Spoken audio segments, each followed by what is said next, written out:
Are we recording? Okay. We had kind of an interesting morning, though Wi-Fi is my Wi-Fi is not working. Hopefully yours is. And we had a little bit of technical challenge, so we were off to a little late start. So it's no.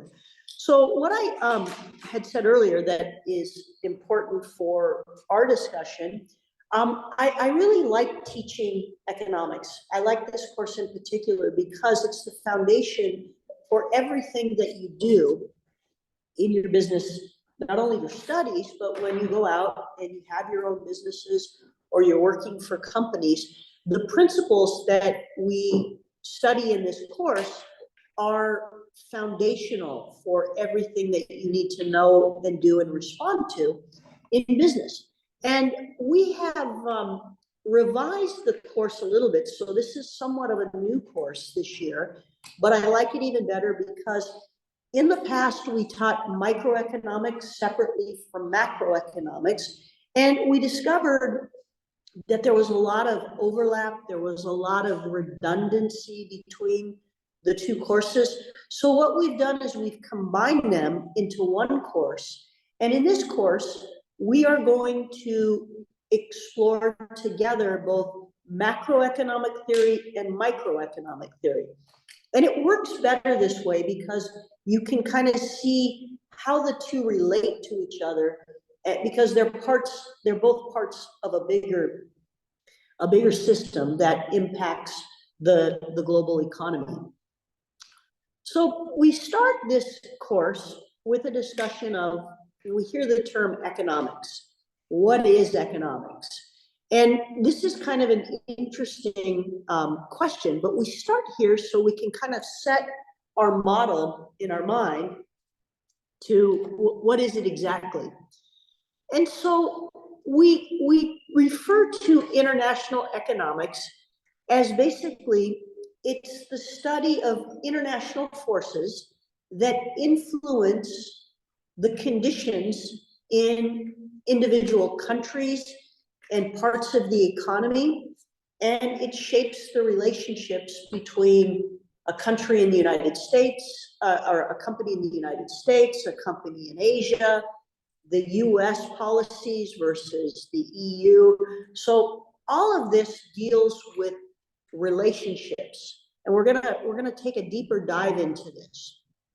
And economics is theoretical because we want to explain how nations behave with one another, how they do business, trade agreements, things of that nature.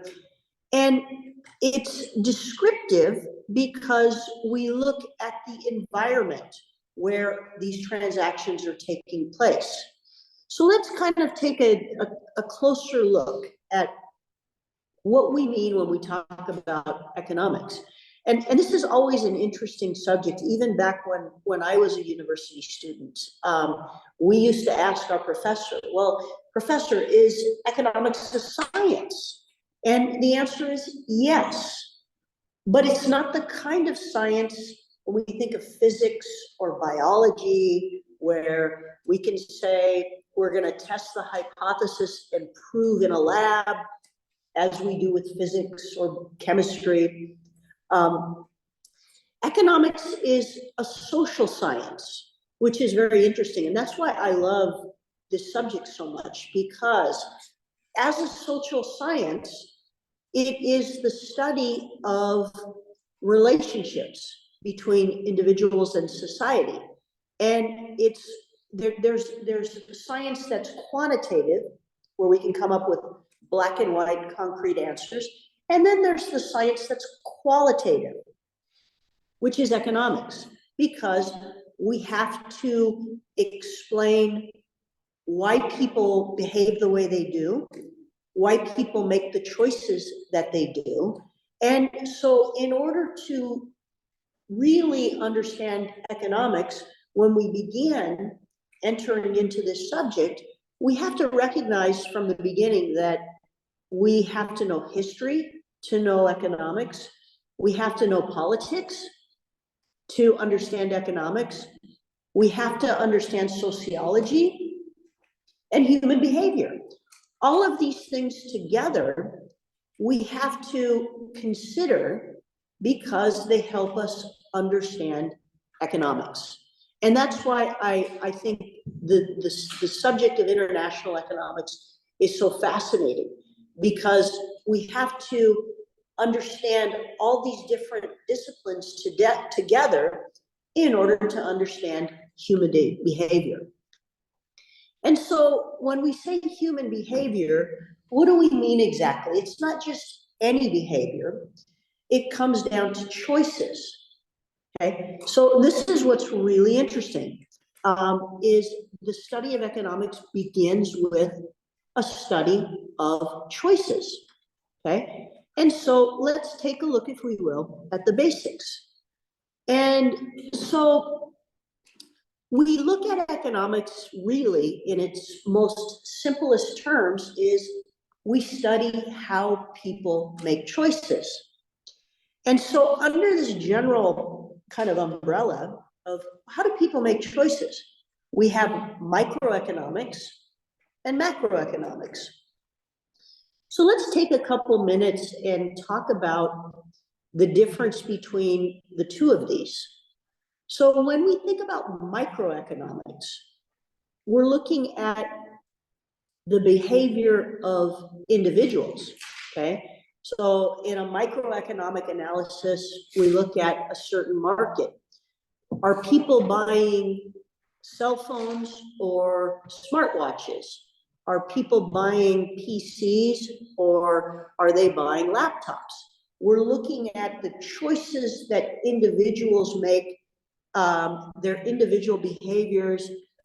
Is a company going to expand into this market or that market? This is microeconomics.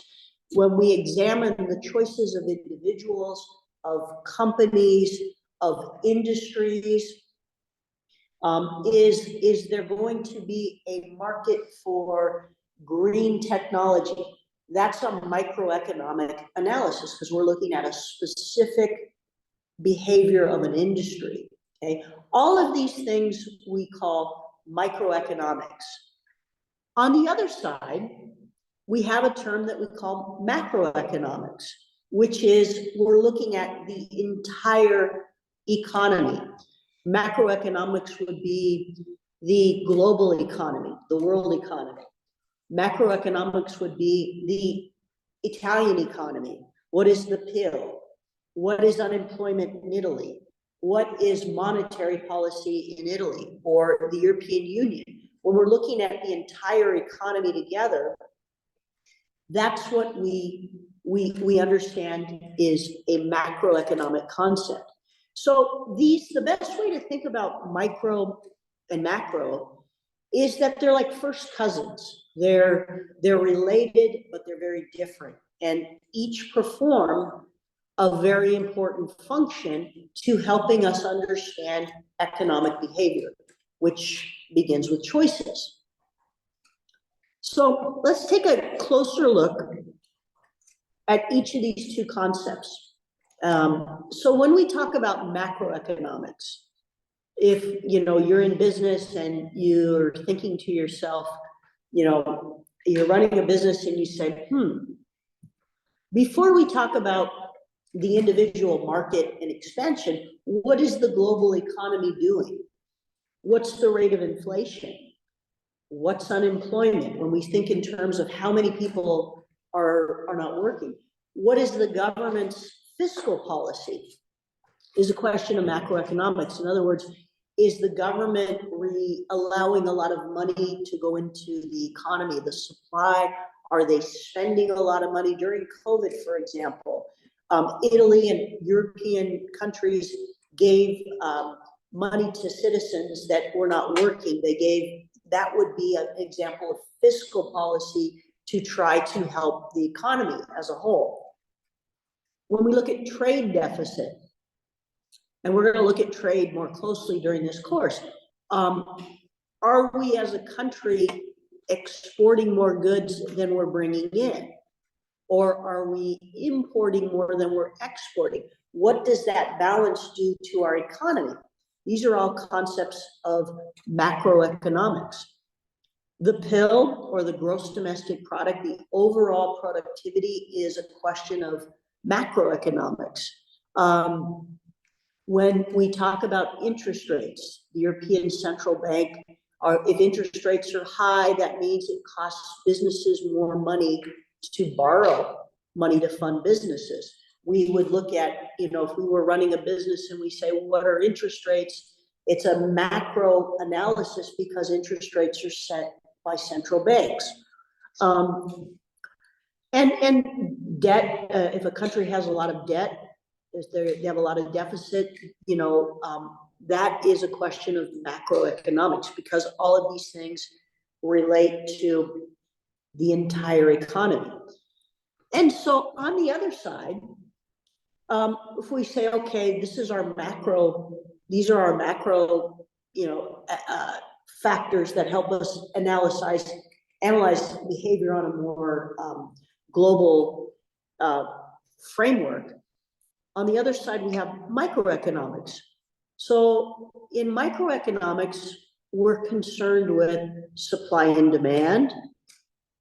If we increase our supply of this product in the marketplace, will there be a demand from consumers? Now we're starting to look at individual choices and behavior.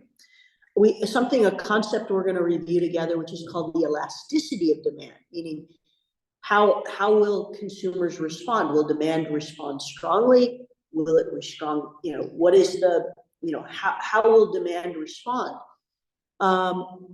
Consumer choice and utility. Is there a market for something? We're going to look at later in the lecture, production analysis, and we are going to do some work when we look at supply and demand about the factors of production. When we look at, as a business, we want to increase our production of a certain product. In order to do that, we have to evaluate how much will it cost me as a business. If I want to increase my production of smartphones, okay, there are associated costs with that. I have to know how to analyze and understand whether or not I could spend 100,000 euros increasing my production of a product, but if it's only going to result in a profit of 50,000 euros, obviously that's a bad decision. However, if the profit will be twice what my production costs will be, that's a good decision. Microeconomic analysis is what enables us to make that decision that this is the right investment. When you're running a business and you have to think about how much do I pay my workers, labor rates, market, those are issues of micro analysis. And then finally, when we look at, this is a big issue now in the global marketplace, when we look at the climate change, sustainability, pollution, businesses that are trying to transition now to more green products and technology, that's an external factor of microeconomics, trying to understand what the specific market will be if we're transitioning to more green, more sustainable products. So these are the contrasts between micro and macro. And as you see, they have a relationship with one another, which is an important relationship. But if we're running a business and we're deciding to grow our business, we have to understand which actions affect macro behavior and which actions affect micro behavior, so we can analyze them properly.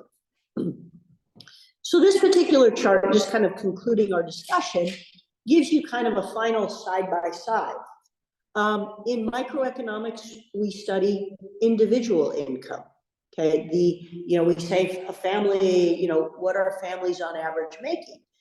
When we think of macroeconomics, and next week we're going to get into the national income. In other words, what is the aggregate amount that the economy is producing, an entire economy? So when we look at microeconomics, we look at individual supply and demand. Is there a demand for this product? Are businesses able to supply? That's a micro concept. However, on the macro side, we say, what is the total employment right now in the marketplace, in the country? That's an example of macro.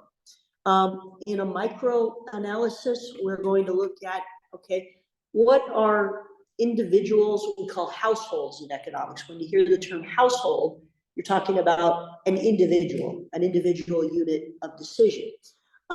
Firms, businesses, what are they doing? What are they acting? On the other side, if it's a macro analysis, we're saying the entire market this is the aggregate total of the entire market. If we're talking about prices, for example, we'd say the individual price of this product is what they are.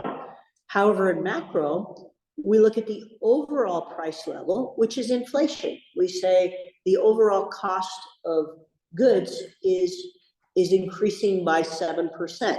We look at inflation as it relates to all goods in the economy. And then finally, when we look at supply and demand, if we're talking about a micro concept, we're saying, what are the supply and demand for this particular product? Could be a pen, could be clothing. In the other hand, if we're looking at macro, we're looking at the entire economy. And we're saying, okay, this country produces these aggregate goods. This is we're looking at the entire economy as a whole. And each have different reasons and different information for us. Obviously, as a business, we want to understand our individual market and industry, but we also have to understand how is the overall economy performing. If we're in a recession, for example, we say, okay, the recession, if people are out of work, inflation's high, that's going to affect my individual industry or market. So I have to understand how those two relate to each other in order to understand the economies and the behaviors that affect businesses. So let's kind of move into what we call the fundamental economic question. So in economics, there's kind of some fundamental questions that every society, every country, every economy has to answer. And this is kind of we'll start with the macro concept. Right? The first thing that we have to decide, if we are country X, what will we produce? What will we make? Okay? If you're a Western democracy, a big economy, chances are you're going to produce agriculture products, textiles, and you're going to produce, you're going to produce all kinds of products. You're in a smaller country and that doesn't have the same access to resources. You say, we're going to make agricultural products, or we're going to make electronics, whatever it is. So first thing that you have to decide, or as an economic principle, is what do we produce? What do we make? Second question is how much? What is the market for our product? Then we have to decide, how are we going to make it? Are we going to have a system that allows free markets, free businesses to produce? Or if, China would be a good example of a communist country where the government owns a lot of the means of production. So how will products be produced? For who? Who is our market? Okay, and the final question is, who gets to make all these decisions? Which is a very, very interesting question. So let's start with, as we're kind of exploring these kind of fundamental questions that we confront at the beginning of, building our framework, our economic model for analysis. We start with resources. Oh, sorry, I thought someone was trying to enter. Resources are the beginning of the discussion, because for an economy must have resources. Resources are the things that we use to make other goods, and usually natural resources, oil, minerals, land, things that we need to produce other goods. So we start with the question of resources. And here is a pop quiz that I give you guys as the beginning. So we know that we don't have unlimited resources. In our world, we have limited resources. And so we have what we call scarcity, because it's not all unlimited. So my question is to you guys is, in a world of scarcity, thinking in terms of economics, it is impossible to, first question is, meet all of society's wants, satisfy all basic human needs, find more resources to satisfy more human needs. Which of those three would you say, or all of them, which one do you think best captures the economic concept of scarcity?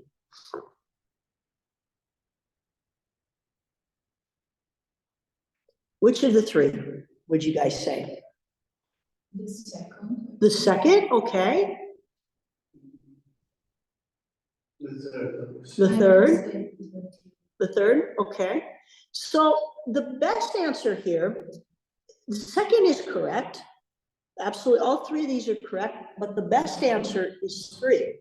Because what we have, the basic economic question is, we live in what we call a constant state of scarcity. And the economic question, the economic challenge is, we have unlimited wants. We as consumers, we have unlimited desires. We'd always want more. If we could buy more, we'd want more. We have a house, but if we had the ability, we'd want a bigger house. So we kind of start with the fundamental human behavior is, we have unlimited wants, but we have limited resources. And this is the fundamental economic challenge. And this is the beginning of understanding human behavior when it comes to economics, because our resources are limited. We live in a state of scarcity. The amount of goods that we produce is also limited, okay?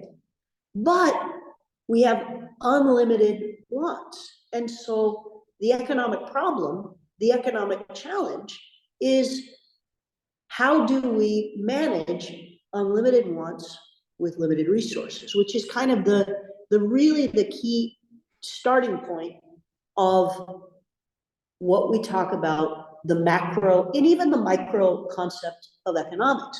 Because what does that mean?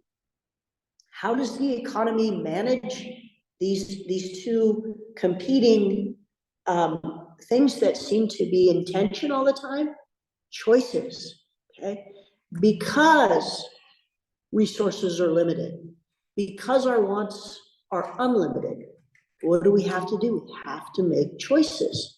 Of course, we want a big, huge mansion, a big, huge house, but we can't afford it, so we choose. We make a choice, okay? So this is how, we kind of we come to the beginning of our circle again. And in economics is really the study of how humans, whether we're an individual, a household, a company, or a government, how are we going to make choices? And this is kind of the fundamental core of macro and microeconomics, is the study of choices.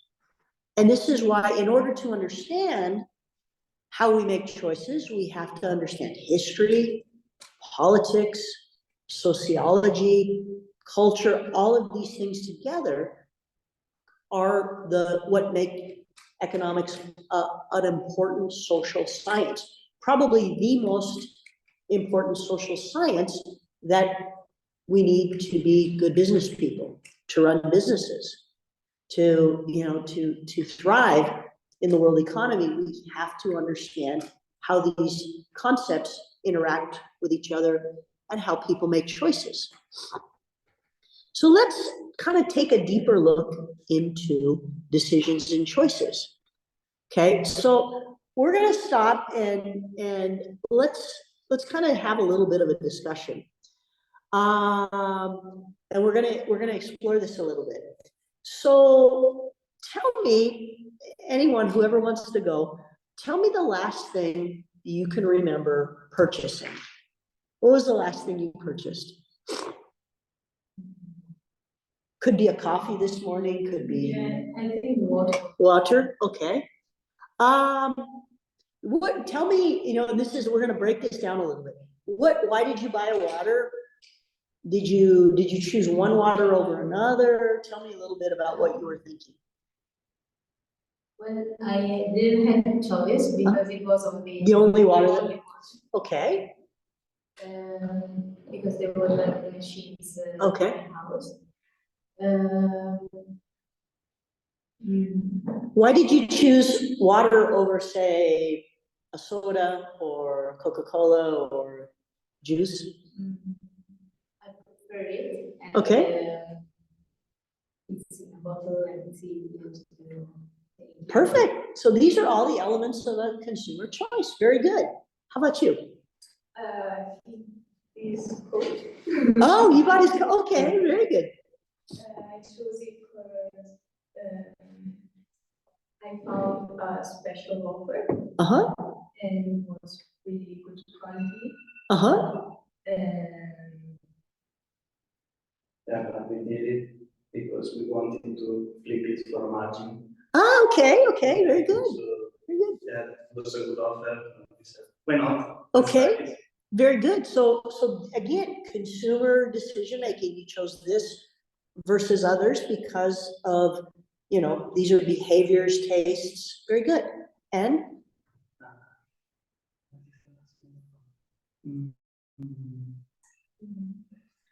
yeah, my subscription to the gym. Okay. Yeah. Okay, and why did you choose that gym versus another? In my case, because of the position of the gym. Okay. Because it's close to our house. So I could manage my time well to go to the gym. Very good. So all of these are factors that, you know, make up an economic choice. Let's do one more, and I know everybody will relate to this one. You're either an Apple or an Android, okay, cell phone, okay? Sorry, are you an Apple or an Android user? Okay, and tell me your decision to choose Apple versus Android. So my family was always an Android user. So I broke the cycle, I would say, because of, yeah, I saw everyone with an iPhone, and I said, good design, it's really easy to use. I like how it works, the fact that I can link multiple devices. So Yeah. I said, yeah, why not? And I chose an iPhone instead of a Samsung Galaxy, let's say. Okay. That was the main decision-making process. So preferences, choices, again, all of these are, and what's really interesting about this, when we speak about microeconomics, there are people in, you know, Silicon Valley, in Cupertino, that are, you know, having the same discussion that we're having. Why would somebody choose Apple versus Samsung? And they're trying to understand all of these points that, you know, consumers use to choose one versus the other. They understand the choice. Very good. How about you? Apple or Apple? Okay. same thing. So I think it has a better interface, better design, and it's easier to use. And yeah, Very good. All really, these are the elements of economic choice. I know that too. Okay. Especially for the design. Uh-huh. And then since I was little, I always had that role, and I found easy to use this. Yeah. You know, I agree with you guys. I have two phones. I have an Apple and a Samsung. The Samsung, it was on sale when I moved to Italy, so I have my, it's the phone I use here. But the Apple is the phone I use, when I, for my friends in America, my business colleagues. I prefer the Apple. It's so much easier to use than the Samsung, and I all agree. But it's a very interesting discussion every year when I have this with students. It's really interesting because there's people making hundreds of thousands of dollars in South Korea and in Cupertino trying to understand how to influence the very decisions that you and I just discussed making. It's very, very interesting. But this is kind of at the heart of when we talk about economic choice, because we have to pick one or the other. It is a basic choice. And so how we make our decision between, kind of a limited resource is what businesses try to understand. And for that matter, governments too, depending on what the choice is. So this is kind of a little introduction to the economics of choice. And so we arrive back at the economic problem. Okay, so we have a situation where we have the Samsung versus Apple business wars, but we also have competition between countries. Each country has its own economy. And so we arrive at what we call the economic problem, which is really important for us to recognize and understand, which is what goods and what services should an economy produce? Okay, so for example, and really this is the same whether we're talking about a business or a country.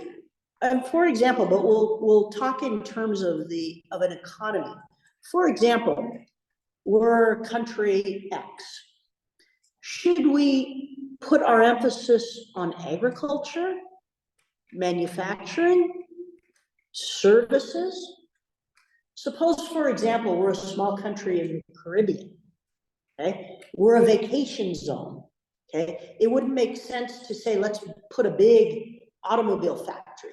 We're next to the beach. This is a zone where tourism and services are important. So that economy of a small Caribbean country, for example, would probably be focused on tourism services.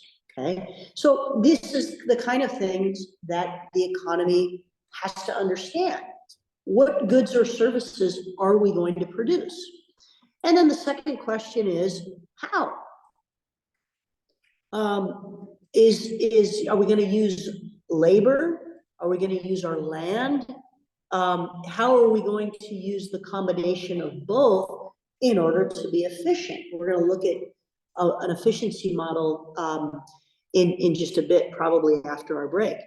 And then finally, the question, and this becomes one of political versus, socioeconomic, is who should get the goods and services that we make? And this is we're going to talk about in this course the concept of welfare economics, which is, the idea of, looking at income equality. Is our economy giving everyone the same opportunity to earn, a living wage? So these are kinds of questions that are macro, in that the governments have to confront, is there an even distribution of goods? Does everybody in this country have access to buying a house or renting an apartment?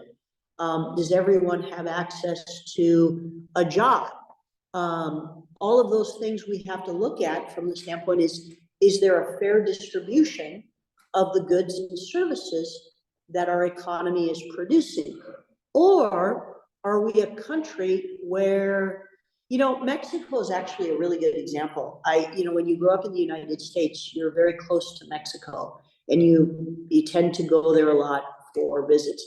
And Mexico is an interesting country because there is a lot of wealth in Mexico. There's always been a lot of wealth and generational wealth. But the problem in Mexico has been the wealth has been held for years in the hands of a few. And so for that reason, there is a small upper class where the concentration of wealth is held. And as a consequence, a country that has a lot of wealth, there is income inequality. They have the poor and lower income are a very, very big part of the population because their economy doesn't encourage a strong distribution of wealth, where ideally you have a strong middle class, working class. It's always been kind of an enigma where countries like Mexico, where they have a lot of wealth, if they had a different economy that allowed for a better distribution of goods and services, you would have a stronger, more functioning economy. But these are the kinds of things that we are concerned about in a macro concept. And if you were a business, for example, you would also be concerned about it, because if you are thinking about going to a country that is like Mexico, where there may be a lot of wealth, but there's a lot of income inequality, you have to appreciate and understand how will that affect my business when I decide to open a factory or open, stores and operate in this particular country's economy. So these are the things that we have to be mindful of. So I'm looking at where we are time-wise.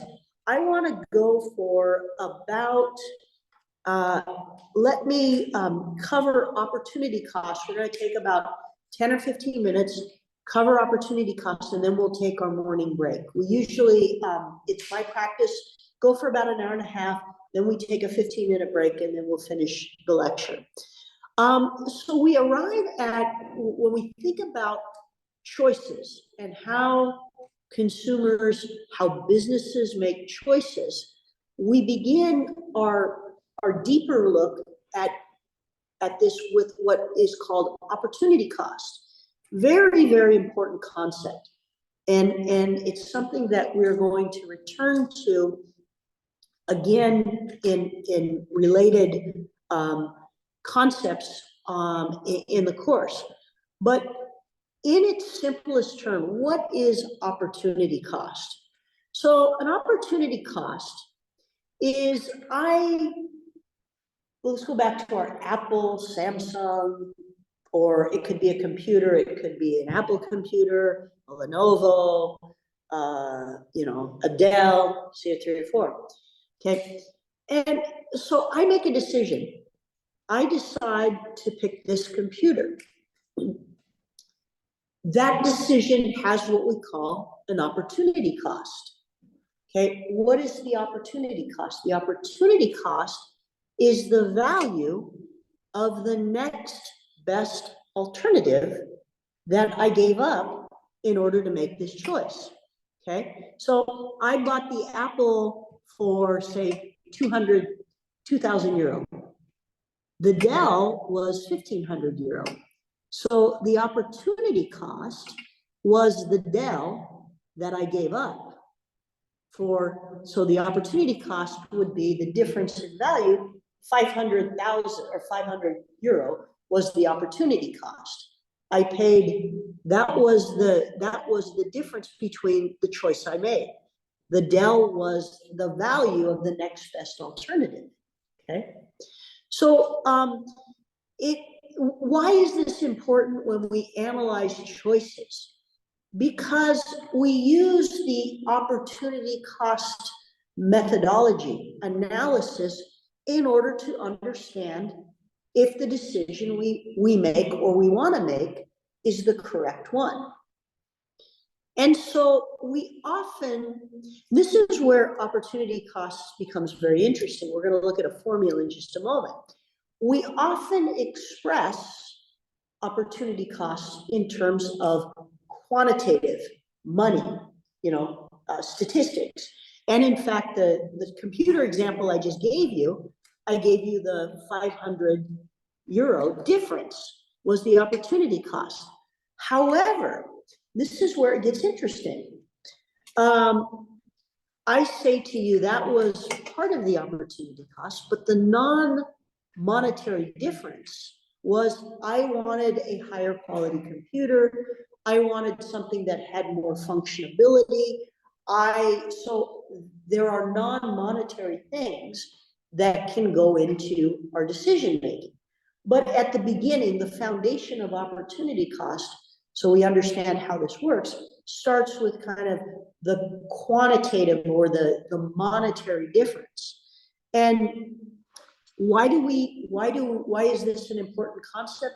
Because when we think in terms of opportunity cost as a business, it helps us understand the actual value and the true cost of our decision, okay? So let's take a closer look at this. And so how do we calculate, what is the basic formula that we use when we calculate the opportunity cost of something? So there's 4 basic steps that we think of. And after the break, we're going to do a couple of brainstorming exercises together. So here's the process. If we were, in our business, for example, we're evaluating an opportunity cost. First thing we have to do is identify the decision that we made, okay? So you're deciding, you run a business and you're making a decision to buy new laptop computers for your employees. You decided to buy this computer, okay? First thing you do is say, okay, what was my decision? My decision was to buy this Lenovo for all the employees. Next step in the process, what were the alternative choices? Okay, I chose the Lenovo from the Apple, from this. So what were the alternatives? And then I say, what was the next best alternative? What came in second in my decision? Okay. And then the third thing I have to do is calculate the benefits, okay? Usually this is the price, okay? So the price of the computer I chose versus the second choice, the one I didn't, okay? So these are the benefits. And this would be the part in the process where I'd say, yes, but the non-monetary benefits has a better battery, has more functionality, so I can bring that into my calculation in step 3. And then fourth and finally, we're going to do the actual calculation. So the actual calculation would be, I'm going to subtract the benefits of the option chosen from the benefits of the next best alternative. So the price of the computer I chose, less the next alternative, okay? And then I arrive at the opportunity cost.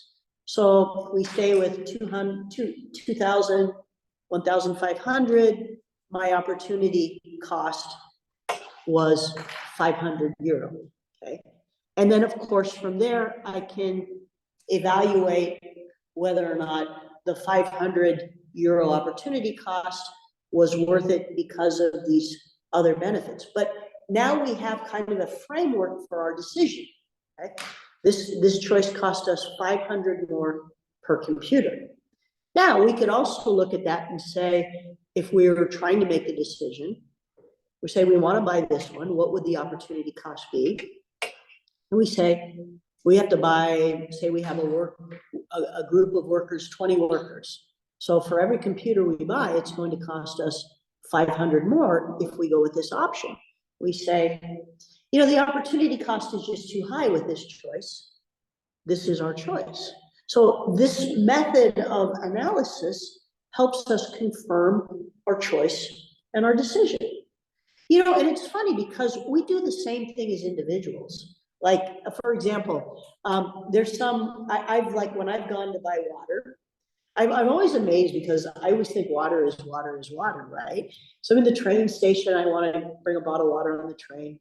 This one costs €2. This one costs €1. This one costs 150.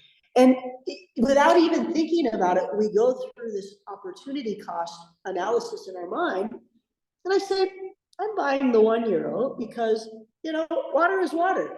The opportunity cost of an additional, you know, €1 for advertising, it's not worth it. So I choose this option. This is how it works in practice. So let's do a quick, there's two hypotheticals that I want to walk through with you. I'm going to do the first example, we'll walk through together, and then we'll take a break and we'll come back and finish the discussion. So let's do kind of an opportunity cost analysis. Well, let's look at a job offer. Very, very common. Okay, so we have two jobs. Job A pays €60,000 a year. Job B pays €50,000 a year. But job B has a shorter commute, benefits, a better working schedule. So these are the non-monetary factors.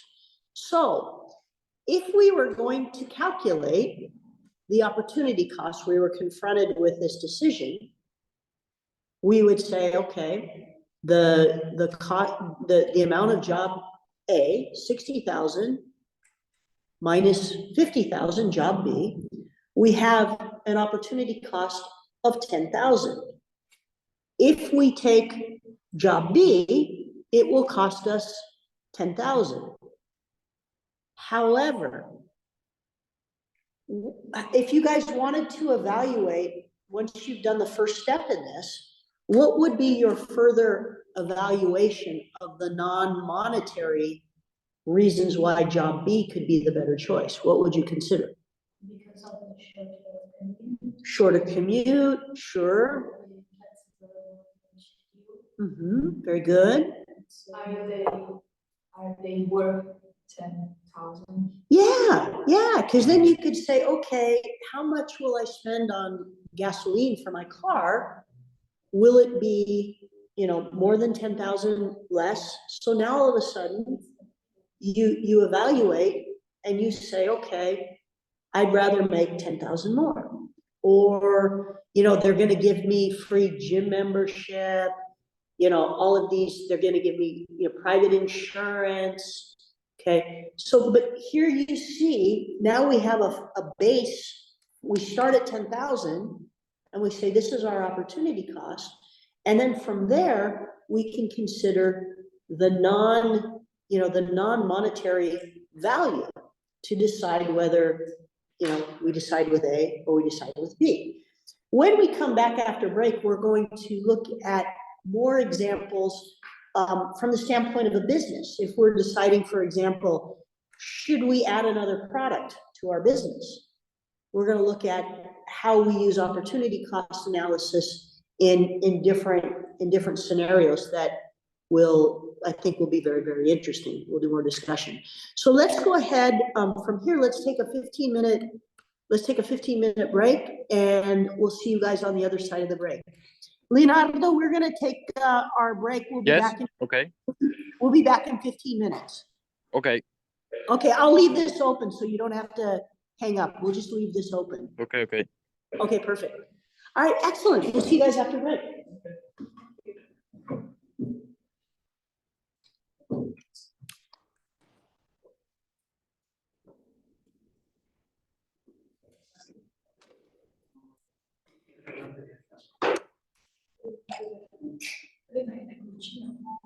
Ma lo stanno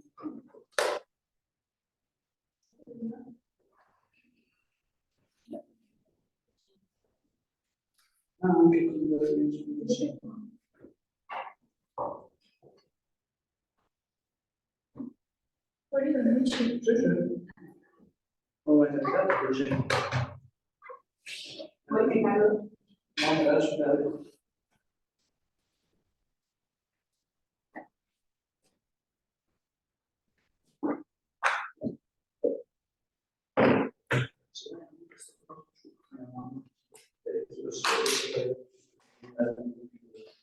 Io potrei prendere io.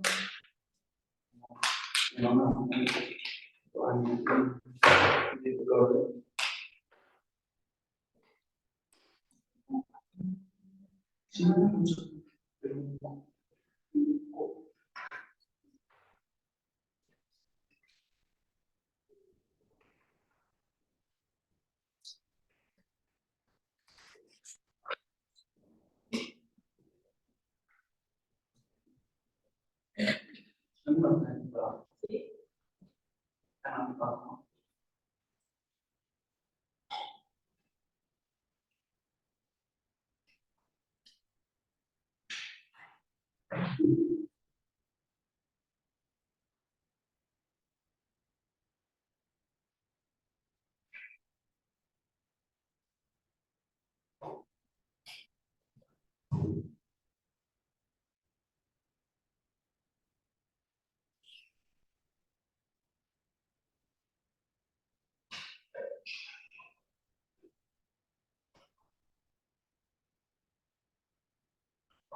Still, I just, and you've got we've got internet there.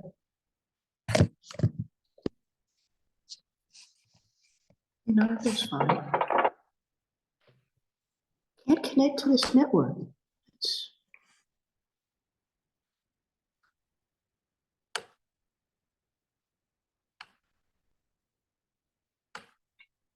this is the strangest thing.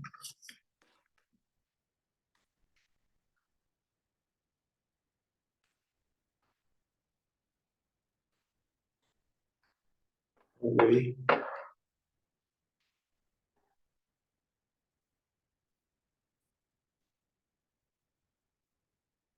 It worked last week just fine.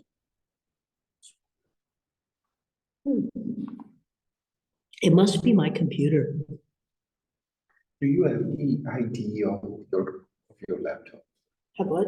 The ID, the code for recognizing the device? I mean, Probably in settings, wouldn't it? yeah. So, It's called DJ6KHKD. mhm. I do have a picture for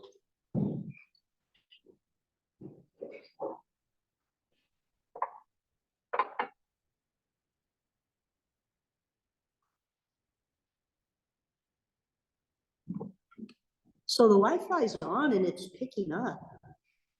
I wonder if it's a firewall issue.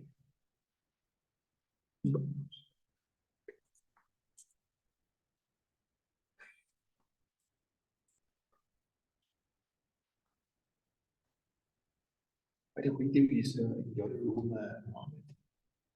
Oh, Actually, is that right? yeah, Oh, great. Is he teaching this afternoon? yeah.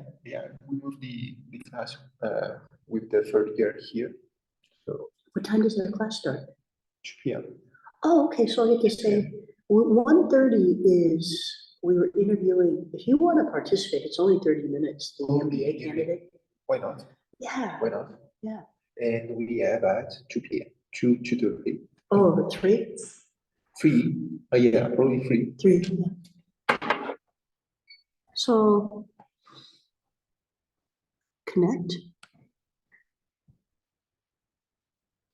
Your internet's working okay? You guys are, internet is okay? Mine is not good. Oh, Let's check. No, I'm still not connected. No way. mine isn't either. Mi lancia informazione di stile. XT. Sì, Michelangelo. Michelangelo. Tutto maiuscolo 20.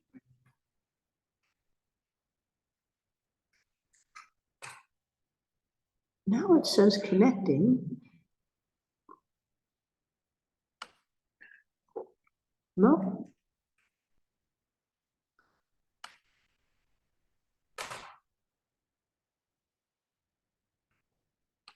It always that, it used to happen.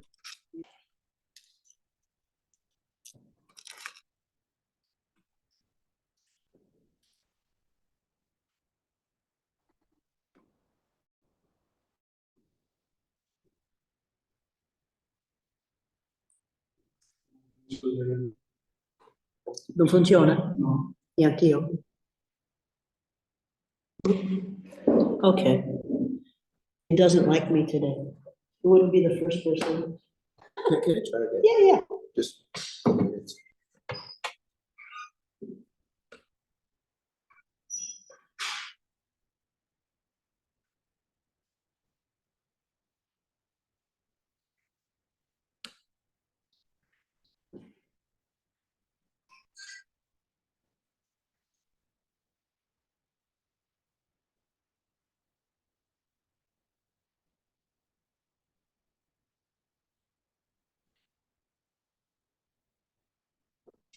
When I finish class, I'll tell you my latest saga with Lucas one time, yeah. What's going on? You know, I like him a lot. He is, as we say in English, high maintenance. Yeah. He's making me crazy. Cool. Also, he, his classes, he goes, why get credit for his classes? So he's taking them, and I'm looking at him, Lucas, we have to be able to take, yeah, and say this fulfills, oh, nobody told me that, I don't know. And so now he's all freaking out. I'm like, I don't know. Well, Lucas, you have responsibilities. This is quite strange in terms of last year when he went to Eden. Yeah, I checked with Ali, and basically he said that Rome recognized the whole amount of credits, even if the courses that he followed we're different. totally different. Well, we're gonna probably end up doing that, because it's, basically he's taking stuff that it doesn't really line up with what, We're doing. yeah, we're gonna have to. But I told him that before he went, I said, you have to take finance, you have to take accounting, you have to take business law.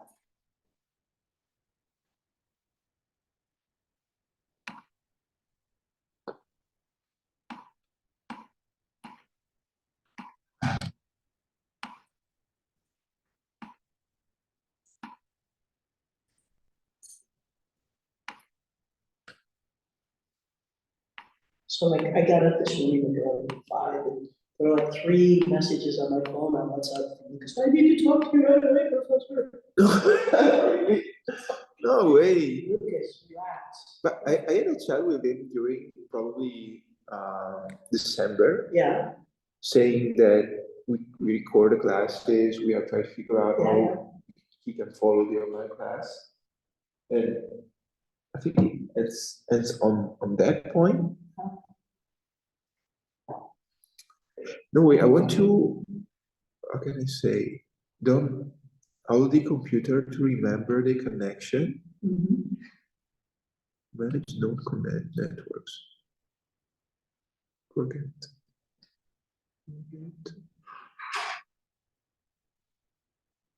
So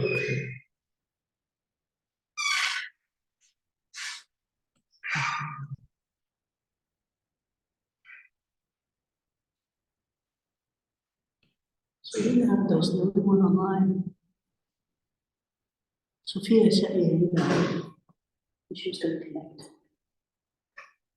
Oh, let me try.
Okay, I like these guys a lot. They're great. yeah, that's cool to see you. I know, she's great. She's a good student, isn't she? Yeah, she's a good student. Leonardo, is Leonardo back on? Yeah. Yes. Oh, okay, sorry, we had to reboot the computer. Luca kicked you off. Okay, I said- no problem. I said we had to bring you back. We're having computer challenges today, Leonardo. Still not working. Yeah. Yesterday too. Uh,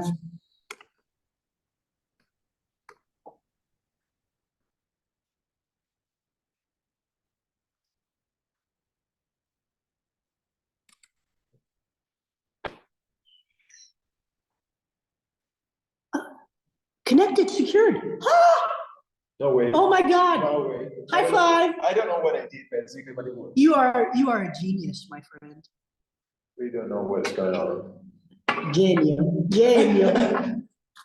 The error. Oh my God.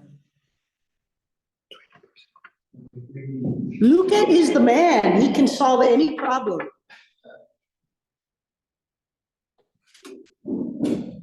Outstanding.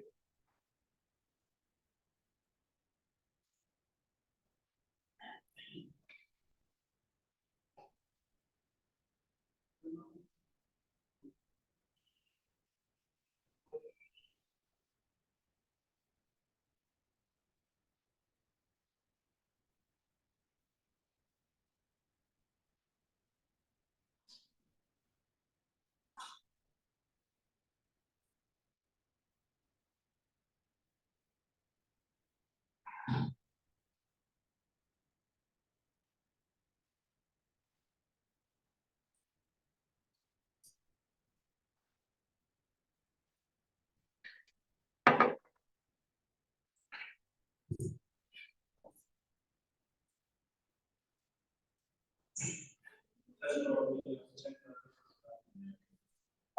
you guys ready? Here's the good news. I finally got the internet to work, thanks to Lupe.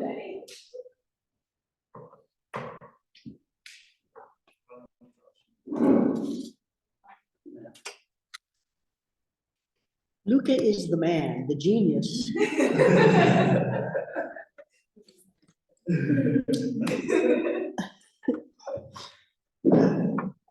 No, it's from this morning. Usually I arrive, turn on the computer, connects, it wouldn't connect.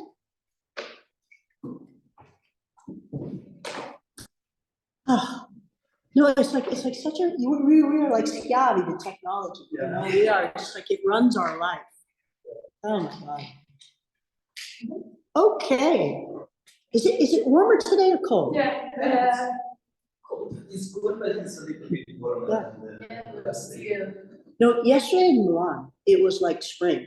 yeah. It was incredible. It was warm. It was, oh my God. Yeah. It was like, I couldn't believe, you know, that a week ago it was freezing. Yeah. But usually in this period of time, those time But I frames, think the 10 next days, week yeah, it will get colder. colder than Yeah. what it used to be before. That was- Yeah. It'll be cold and then it'll come back, and so, okay, well, we're back and we're gonna continue our discussion about really taking a deeper look at opportunity costs. We kind of start general, and now we're gonna kind of take a more detailed look at scenarios where we would use opportunity costs in kind of business analysis. So the second example that I want to share with you guys, we're going to look at another typical application where we look at product manufacturing. Okay, so in this scenario, we'll walk through this together. A company has to decide whether to produce. Well, for this example, we'll just leave them generic: product X or product Y.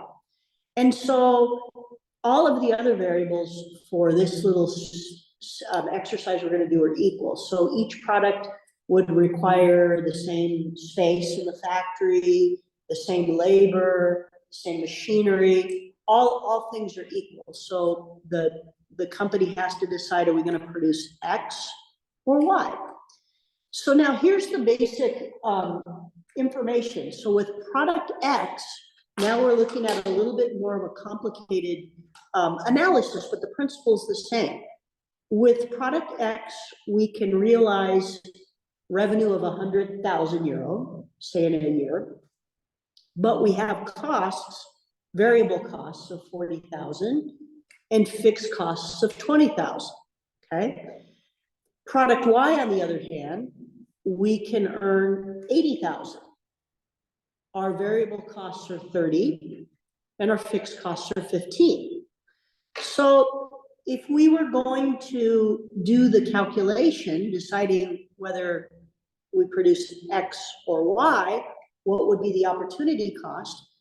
The first thing we do is we have to determine the value of X. So we start with X, and you see right here in the parentheses, we start with the revenue of X minus the variable cost minus the fixed cost.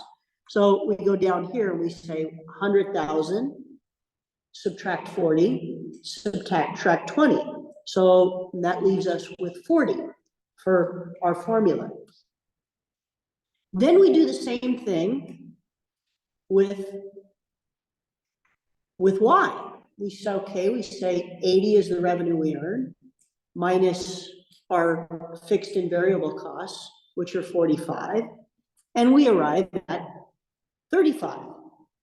Okay, so in order to understand whether we produce X or Y, we say X, the 40 minus 35, and we have an opportunity cost of 5,000. If we choose X, it's going to cost us 5,000, compared to if we choose Y, you know, we will save 5,000. And then we have to, and this is the point with our next hypothetical we're going to do together, Then we have to consider, once we have the foundation, the quantitative or the monetary value, we say, is there growth potential for Y or X? It may cost us 5,000 in the first year, but will demand increase? Or on the other hand, is this a product that is not going to last much more than a year or two? This is at the point, once we have this floor, we can say, okay, what are the non-monetary considerations? But this is kind of a basic example, but businesses go through this all the time when they have to decide what products are we going to offer, because a business can only hire so many workers and it has only so many resources. And so in order to decide what combination are we going to use to produce, this is the basic formula that they follow in order to make a decision. So this is our discussion. We're gonna go through two case scenarios together now. And we're gonna talk through this together. The first one is this is an individual decision. You have 10,000 euros, okay? And you have to decide, you either want to invest it in company A or company B. Company A is a very conservative company, doesn't like risk. If you invest in company A, it's very, very safe. You're not going to lose your money. But your rate of return will probably be very, very low because it's a conservative, safe company. Company B is more aggressive, okay? Your investment will probably be at risk. But if the company makes money, your return is going to be much higher, okay?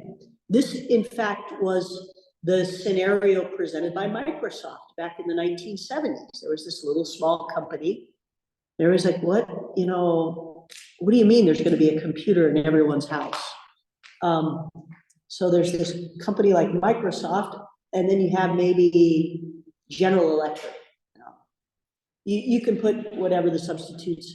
So you decide to invest in company A, which provided a return of 6% in 1 year. Company B, however, had a return of 10% in that same year. So who wants to try to start our discussion? Explain the opportunity cost decision. How would you decide? How would you evaluate if we went through the steps? We go back to, we look at the steps for, the decision, the alternatives, the value, and the calculation. So if you were going to explain, we'll go back to this one, the decision to invest in A versus B, how would you explain that decision in terms of an opportunity cost? So, if you invest in company A, you would lose 4% rather than choosing company B. But I think you have to think about the next years. Maybe if you invest in company A, you get a return of 6%, and in the next year it will be still 6%, or it will maybe increase too.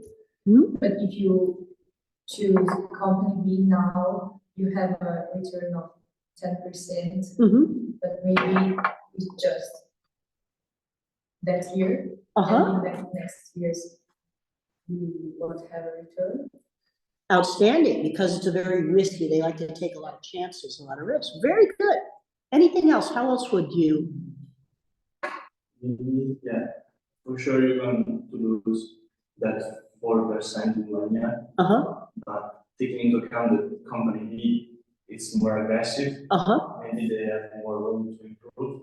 So maybe those next years, maybe not the first one, but the second, third year, they're going to skyrocket maybe. So you're going to miss out on an opportunity to open a position when the market is low. Sure, very I good. will take that into account. Uh-huh, But at the same time, having some kind of fix 6% in 1 year, I'd rather go for it if I want something in the long run. uh-huh, So trying to stack that 6% every year. Uh-huh. I don't know. Very good. In my opinion, in a situation like that, you have to take into account what I want to do. Mhm. If I want something in 1 year or something in 10 years, uh-huh. it's a different option. Very good, very good. Masha, what do you think?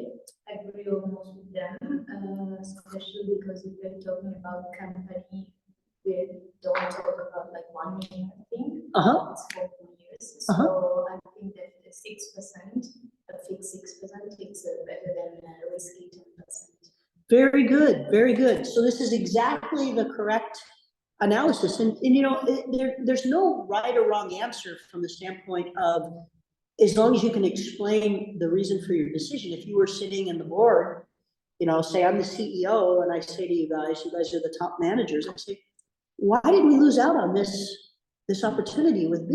And you would come back and you'd say, no, well, professor, it's a question of risk.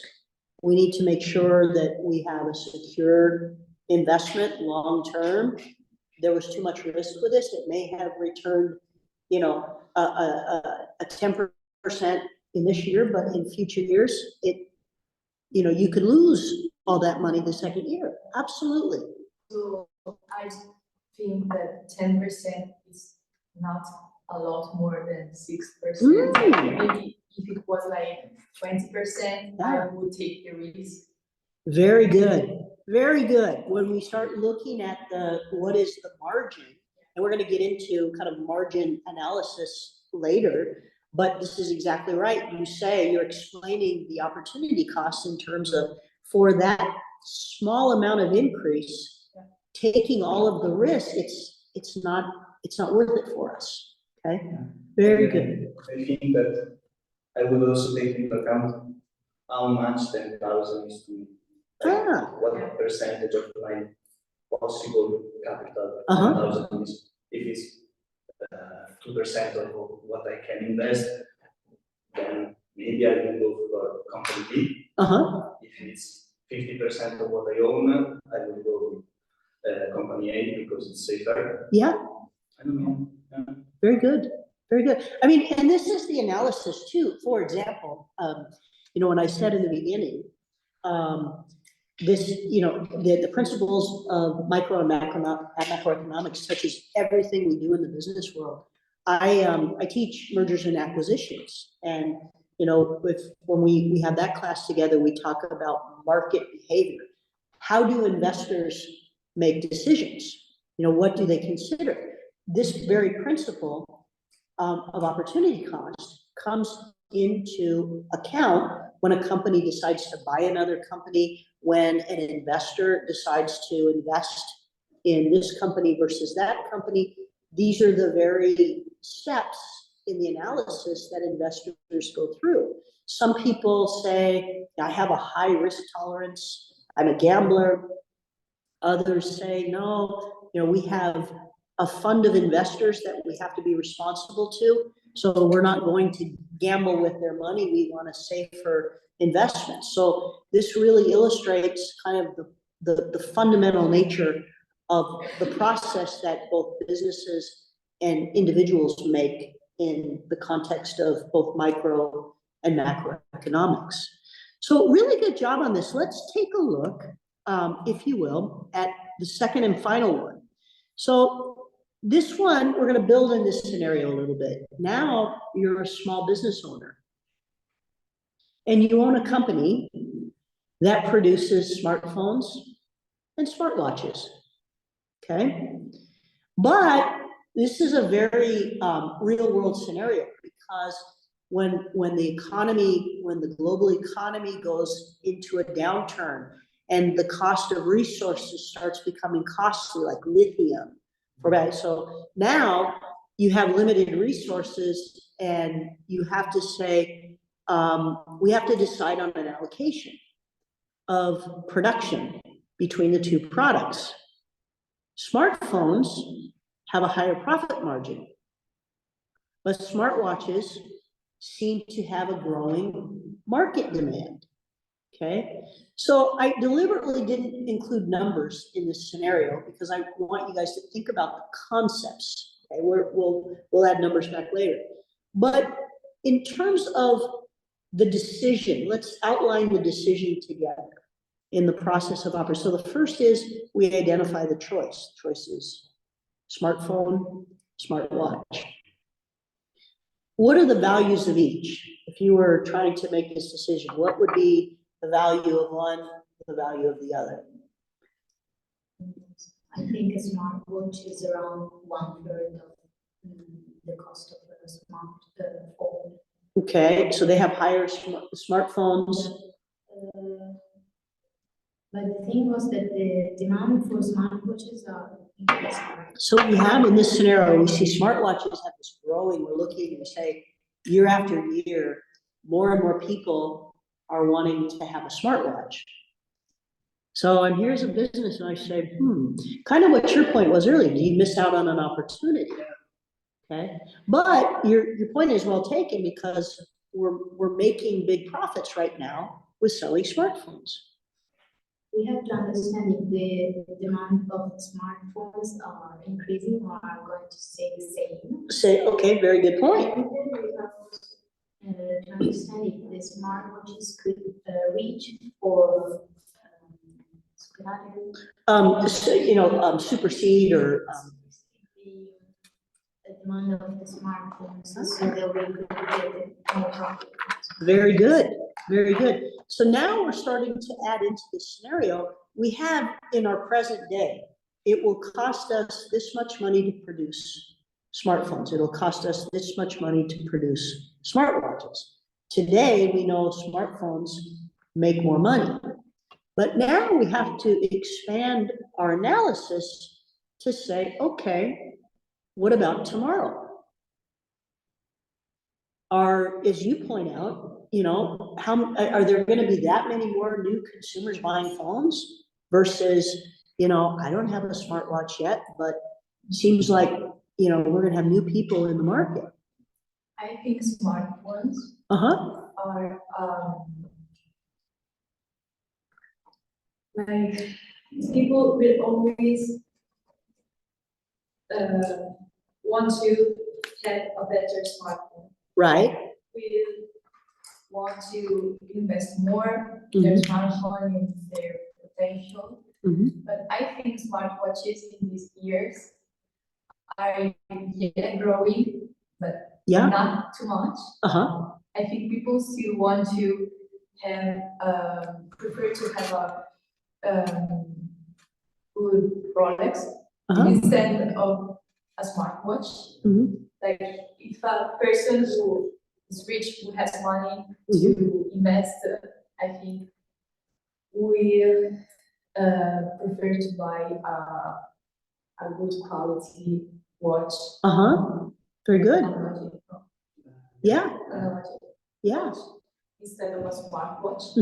But in the case of the smartphones, with AI increasing, with all the new features, we will have in the future more opportunities for the smartphones. Okay, very good. So we're going to say just a couple more questions on this scenario that'll help us as we move to our final topic of the lecture, which is the production possibilities frontier, which is the analysis that helps us decide how many, if we're producing more than one product, what is our allocation? So as an anticipation of that topic, in this scenario, is it possible that we could make both, that we could continue to make both smartphones and smartwatches? But could we decide to make more of one than the other? I would rather go for the smartwatches or Sony. And maybe because smartphones, I think that people are going to choose between just two options, which is iPhone or Android. Yeah. So maybe smartwatches we have more room, more opportunity get into the market. Yeah, Because I don't know, like maybe having an option that is cheaper. Does the same thing that does, and how is it called? The smartwatch from Apple. oh, the Apple Watch, Yeah. yeah. The same thing that the Apple Watch do. Mhm. Yeah, we still be taking into account from customers. Maybe if we can get some revenue from smartwatches, then we can invest it into developing better smartphones. Very good. Having some kind of advantage with the competitors. Those are big competitors. So yeah, I would rather go with smartwatches. Okay, very good. I'm gonna ask all of you, what do you think between smartwatches and? Yeah. Based on the fact that we are a small business, I agree with him, because we have much more room in smartwatches. If he were bigger, like our Apple. Yeah. And you have a lot more resources, a lot more. Yeah. Okay. I would invest more in smartphones, because smartwatches, digital smartwatches, I think they will lose their value in the years. Yeah. But like analogic watches, maybe gain value. So yeah, but in this case, small business owner, I would invest in smartwatch. Okay, very good. I would invest in smartwatches too. Okay. Personally, I prefer normal watches. In this case, I think that people, like even kids now, like to have this smartwatch just to click on it to do something. Play games. Yeah. And so I think that actually the demand for smartwatches is increasing, and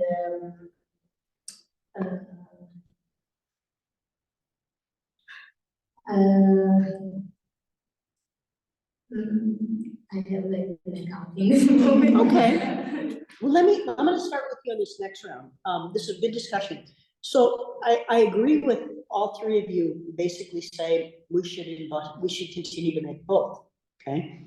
And for different reasons, but all good reasons, exactly correct from an economic standpoint. So now in order to go forward, we kind of think back, what is the economic problem for a country or a business? We have, what is our challenge with respect to resources? Our resources are limited. Yeah. So, and by resources, we're getting, land, labor, capital, employees. We only have so many employees. We only have the capacity to make so many. Okay, but we want to make both. Okay, so now we have to decide what is the proportion. Okay, right? Do we want to make more of one, less of the other? I think more smartwatches than smartphones first. Okay. Because like nowadays everyone has a smartphone, so the demand is not higher as the one for the smartwatches. And the thing is that smartwatches are something like new that not everyone has, so they could be more interested in buying this. So I would focus on that. Okay. And as he told, people nowadays concentrate on Apple or Samsung, so it's not worth for us to spend a lot of money on creating smartphones, knowing that people buy more from others and from this. Outstanding. So your point is you're going to take your resources and say we're going to commit to both, but more smartwatches than phones. Very good. What do you think? In this case, I would take into account the geographical part of the world. Who is going to get to purchase my products? So if I am like in Africa or in Southeast Asia. Asia, okay. Yeah, maybe they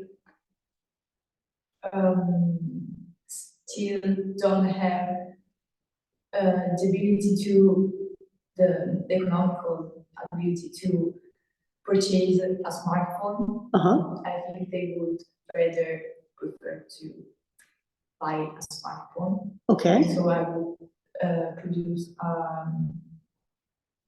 maybe a smartphone that is cheaper, more available for them. uh-huh, But if we are in Europe or USA, like we all have smartphones sure, and we all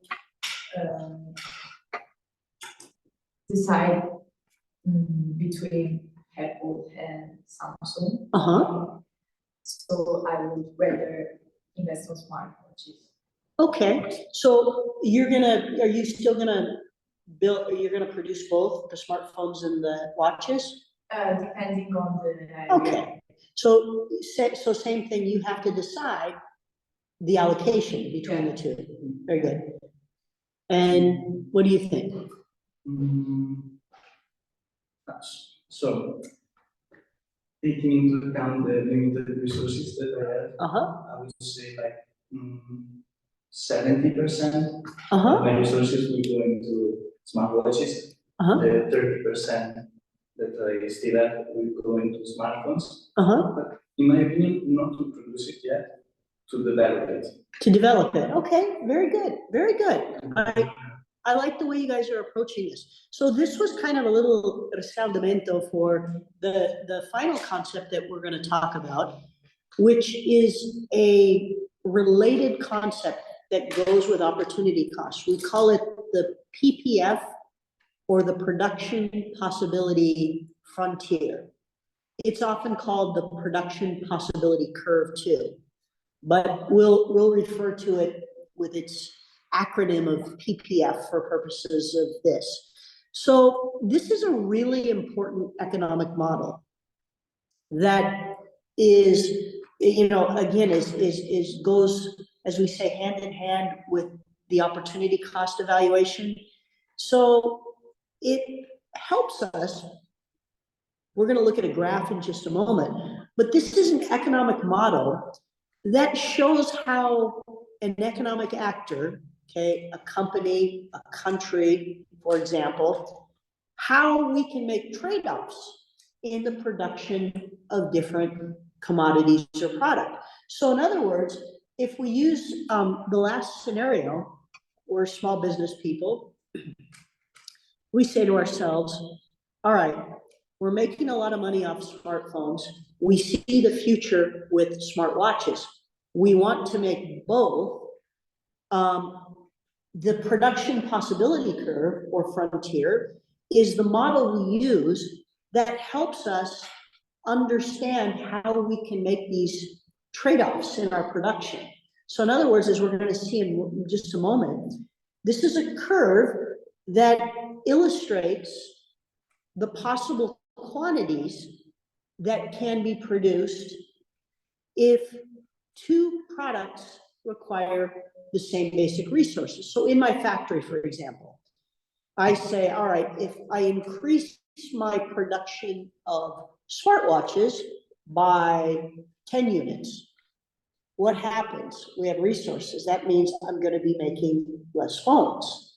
So the graph, the production possibility frontier, is what we use to understand the consequences of our trade-off.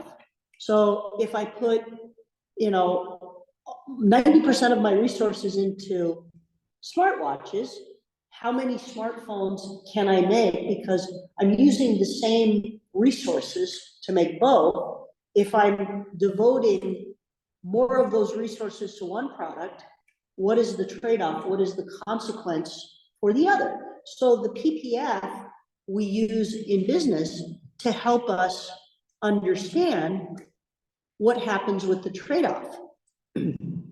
And so we also bring back in the concept of opportunity cost, because now with the PPF graph, when we produce goods, we can understand what is the opportunity cost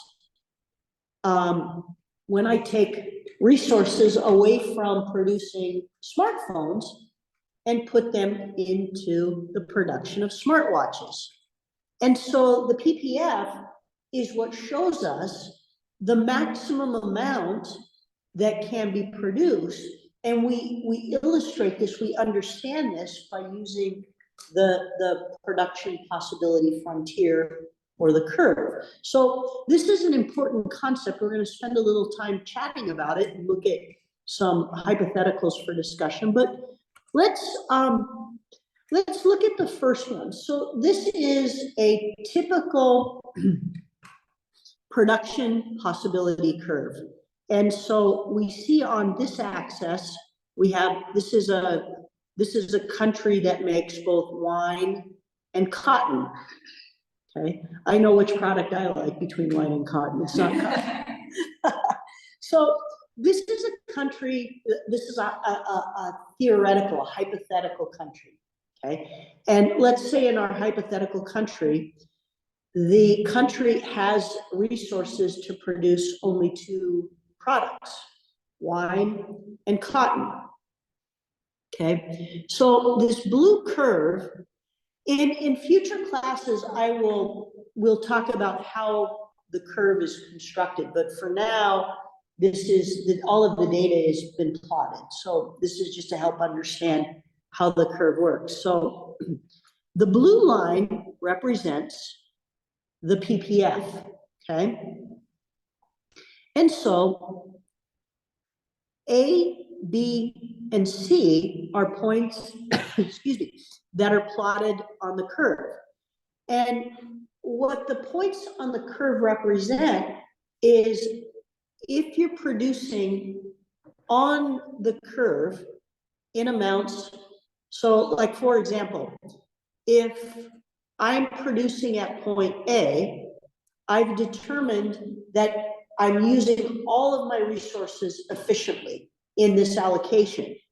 But on A, I'm producing more wine and I'm producing less cotton, okay? So, but I'm still using my resources efficiently. In order to, so as a business, you want to always use your resources as efficiently as possible. So to increase wine, I have to produce at A, which means I can produce more wine. This is what the production of cotton will happen. Or if I want a different allocation, I still have to, my goal is to be on a point on the curve because this is the PPF, it means I'm producing efficiently. And I say, okay, what if I want to increase my cotton production a little bit? Then I can go to point B, okay? Means I'm gonna produce less wine because I'm reallocating my resources.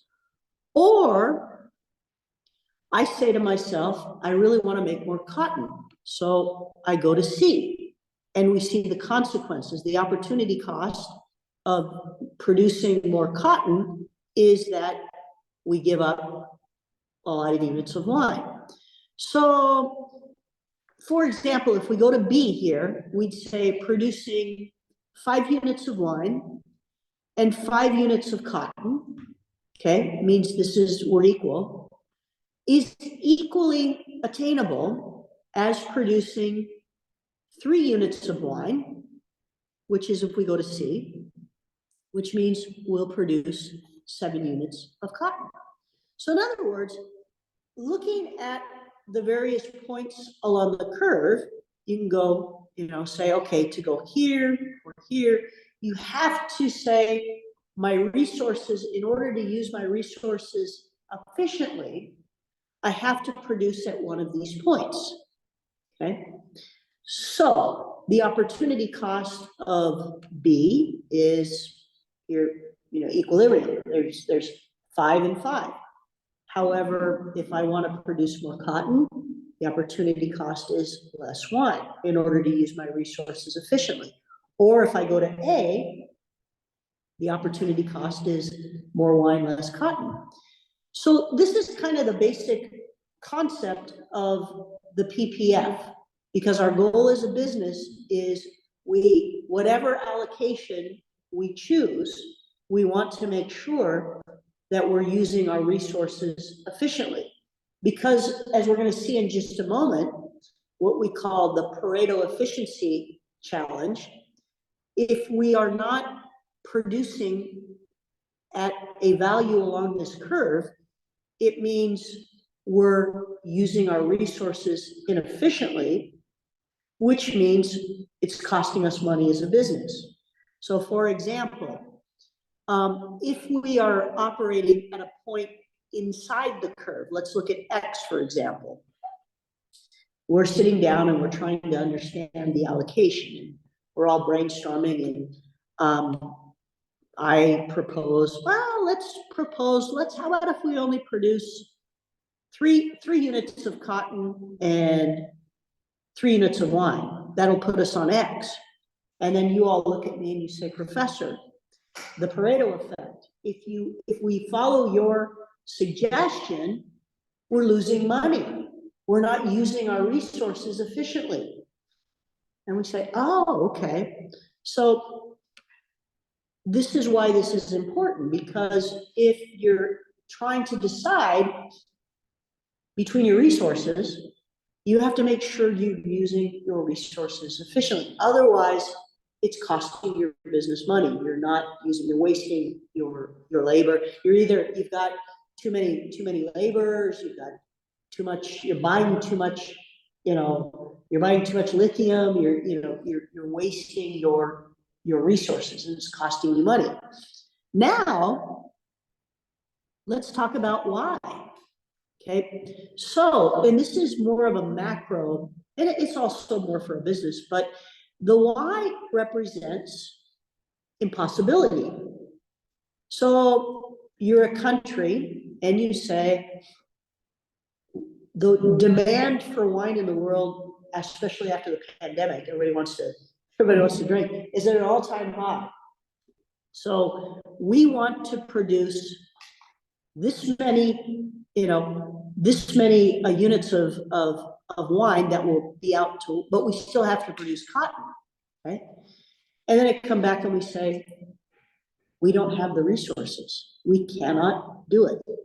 So it's impossible. If you are looking at a point outside of the PPF, it's impossible. Your country can't produce that product, or a business can't produce the combination. It's beyond our capacity.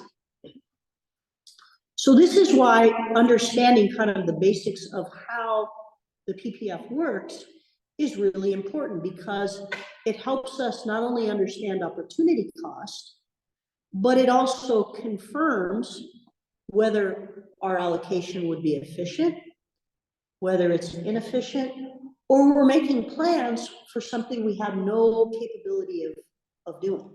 So that's why this is kind of a very important fundamental concept. So let's take a little bit more of a look at this. So same chart, same analysis. And as we know, so if we want to produce more wine, we go to point A. We have to do what with respect to cotton? What's the consequence? If we want to produce more wine in our country, it means what? Less cotton. That's our opportunity cost, okay? To produce more cotton, either B or C, what happens to the resources we need to produce wine? In case B, we're gonna produce less wine, okay? So by moving from production from A to B, the economy has to decrease its production by a small amount to increase its output of cotton. Now, if cotton output moves from B to C, wine output is significantly reduced, okay? So in other words, in order to increase our cotton, this shows us how much we have to reduce our production of another product, in this case, wine. And so for planning, we look at this and we say, you know, C is just too much. We're giving up too much. And so this C is not a good choice for us. Therefore, maybe we say B is the better balance, or temporarily we want to move to A. We want to, so this is kind of shows you the way we bring the PPF into our analysis whenever we confront a decision that requires an analysis of an opportunity cost, a choice. And again, coming back to the theme of our lecture, scarcity and choice, which is at the heart of, you know, our economic model. These are the tools that help us make a decision. So now what I've prepared is I've got two scenarios we'll spend a little time talking about. Let's go to our first. Oh, let me, I forgot. I had a little, let's summarize first where we've been with the PPF. So as we've talked about, this is going to help us understand, are we using our resources efficiently? Whether we're a country or a business, this is the decision we always have to consider. Because this tool, the PPF, is based on two variables that represents resources between producing two or more goods, we can change the data to show how scarcity, how inefficiency, how growth can affect our production. Suppose, for example, we've talked about the inefficiency with X, but in terms of growth, say we're a country, and we look at Y and we say, that's outside of our capability, we can't do it. But using this information, we can do what? If we want to reach Y, we now know we need this much more resource, this much more workers. We can now evaluate what we need in order to shift our curve to the right so that we can reach Y. So for a business, we say we can't currently produce at this level, but if we hire more workers, if we increase our supply chain, we can attain this level. So this is what the PPF allows us to understand. Yes? I was thinking about another factor Uh-huh. that can influence the production. Sure. I think it's the selling possibility, Yeah. selling opportunity. Marketing, selling, Yeah, sure. because I think cotton can be sold at a lower price than the wine, but can be sold easily. More easily, sure. Yeah, sure. But wine, in the value of wine increases with time. Yes. So I would prefer to produce more cotton now and less wine. But with time, wine will appreciate in value. Appreciate the value, and so will increase the cost, the price. So, but the scarcity itself of the wine, if there are 3 bottles a year, it's going to cost a lot of money to get one. So cotton, if I produce more, I can sell it. Yeah, and so no, this is very good point you're making. Very good point. I can make more money on cotton now by producing more of it. But wine, if I'm producing less bottles of wine, maybe I will get more money later.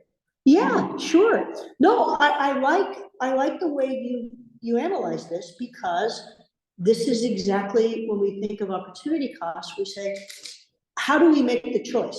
Yeah. How do we make the choice? So now, say you make the choice, okay, I want more cotton, less wine. Now you have to apply this tool that helps you understand the specific trade-off. So you say, okay, with your example is correct, you'd say, all right, so I want to move to, my cursor. So I want to move to, he was sleeping. I want to move to C.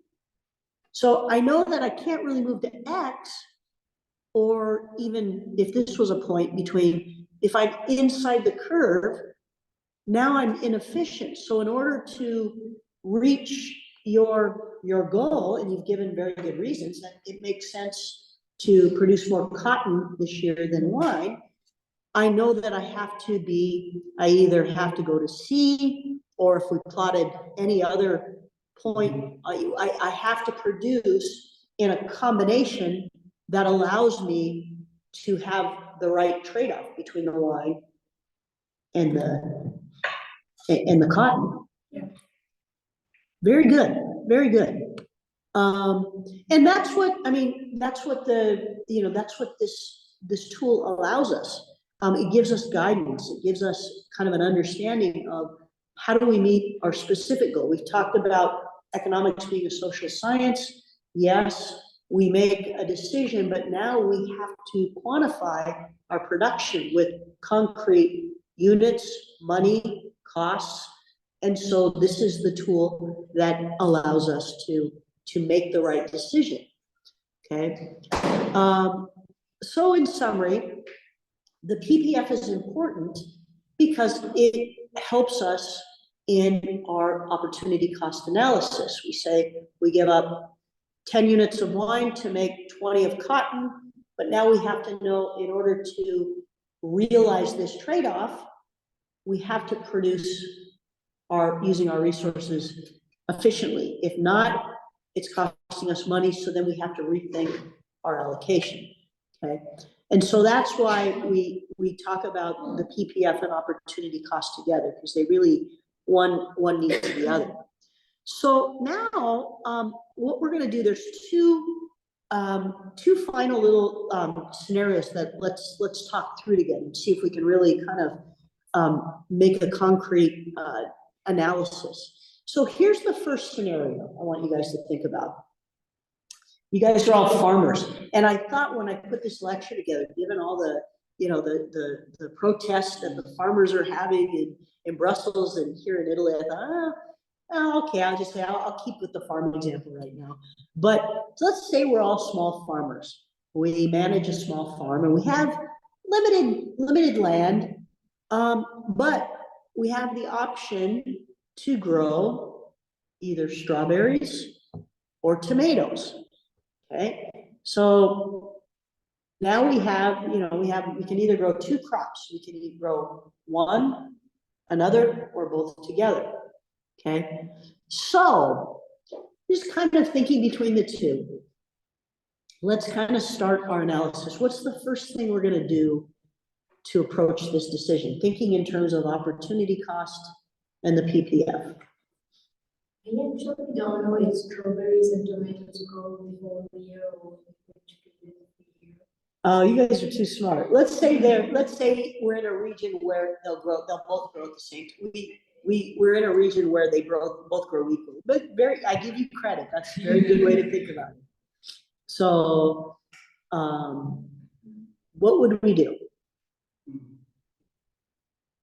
if it's equal, which means that both gives you the same Rate of return, maybe, I would grow both okay, if it's equal. okay. And would you decide to grow more of one versus the other? And again, not looking so much for the right answer, but just what would you ask in order to decide whether? I would think about how much I have to pay to grow them. So how much are the seeds of strawberries and how much are the seeds of tomatoes? Very good. And based on that, how much I will get in return, like am I gonna, get more money by selling strawberries or tomatoes? Uh-huh, very good, Maybe tomatoes are more used from everyone for very good. Yeah. strawberries, maybe less.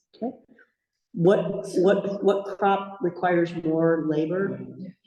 Okay. What crop takes longer to grow? Yeah, much time. Okay, How many resources do I have to put in strawberries or tomatoes, like pesticides? yeah, very good. Very good. And then when we talk about the external concerns, is one crop more vulnerable to bad weather than the other? Based on the geographical Uh-huh. area. Uh-huh. Mm. You know, and then now, we're focusing more and more in all of our courses when we look at sustainability. Yeah. It's like, does one crop, you know, is one crop more sustainable than the other? Is one crop more profitable? All of these things. So, and this is a decision from the business world every day. Most, even small farms, they grow more than one. Even in the farmers markets that we see, you know, they decide which, you know, which should I grow? You know, in what combination or what allocation? So these are all the things, and what you do is you'd say, okay, I'm gonna grow 60% tomatoes, 40% strawberries. Then you have to calculate, okay, remember with strawberries, for example, if we go back to, what's the revenue minus the costs? Same thing with tomatoes, fixed and variable costs, then we subtract one from the other. And suppose we came up with a differential of 5,000. Suppose that strawberries cost 5,000 more to produce per year than tomatoes.